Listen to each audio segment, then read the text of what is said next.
bright. Let me turn, I gotta crank this up. You just took your sunglasses off. Of course it's bright.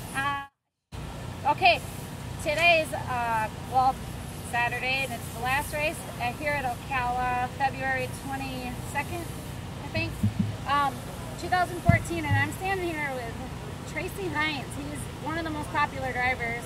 How do I know that? Because at the Chili Bowl, I got a list of 295 drivers, and there was only 6 names that I actually knew, and Tracy Hines was one of them. And I picked him to make the feature, and I did good. You made the feature, right? Yep. Yeah. So, yeah, Tracy Hines, and there's a couple other names I remembered. So now, this is my first time talking to Tracy. I did see you in, I seen you getting interviewed. I think you got a top 3 here 2 nights ago.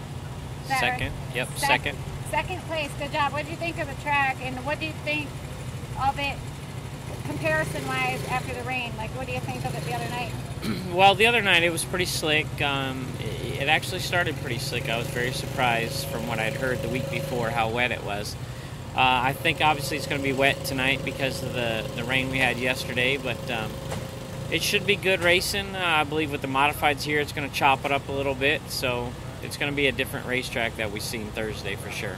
You think it'll be, I don't know if you just said this, do you think it'll be tacky or stickier? Yeah, it's definitely going to be tackier. That's which good. Tacky is sticky, but it'll probably be rougher too. So I don't necessarily, just because it's tackier doesn't necessarily mean it's going to be better racing, because sometimes it's harder to pass when everybody's going the same speed. I see what you're saying.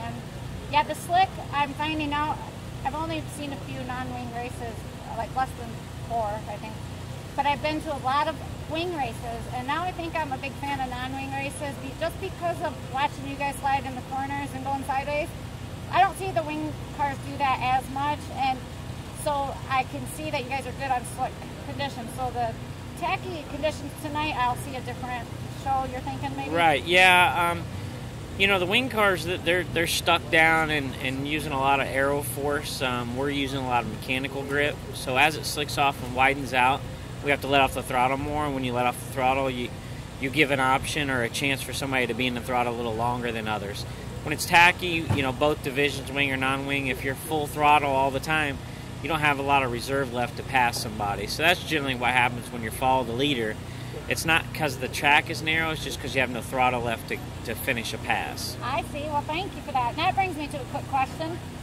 Now, there's only so many drivers I hear about that race non-wing and wing that will enjoy both of them or relish the moment to race either one. Are you one of those guys, or do you just, have you raced wing before? Wing racing? I have raced wing before. I've ran 10 shows. I ran some all-star shows. The problem with myself and a lot of the teams that follow the full USAC tour, because we run Sprint Midget, Silver Crown, I run about 100 races a year, so there's no time left really for wing. There's things you'd have to change on your race car if you wanted a specific wing car and a specific non-wing car.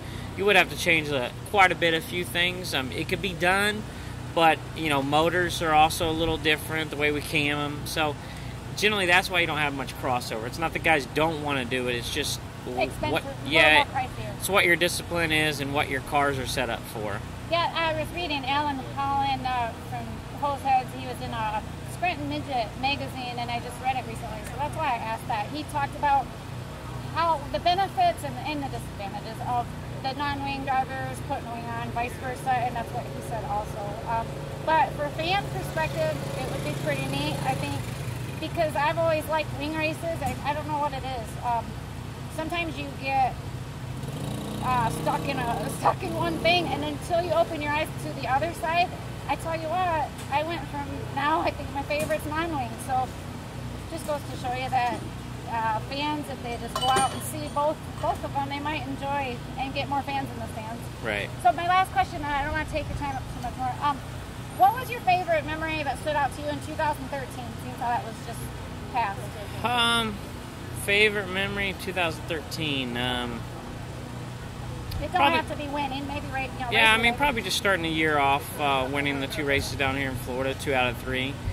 I felt like at the end of the year we got our equipment really nice and kind of where I wanted it. So hopefully next year I'll be able to answer the 2014 question way easier than I did in 2013.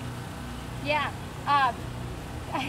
Well, I hope I have a chance to interview you then next year. So you're going to run the full USAC schedule, right? Yep. Well, good. I hope to see you in Indiana because that's closer to Michigan where I'm from. So thank you for your time. All right, sounds good.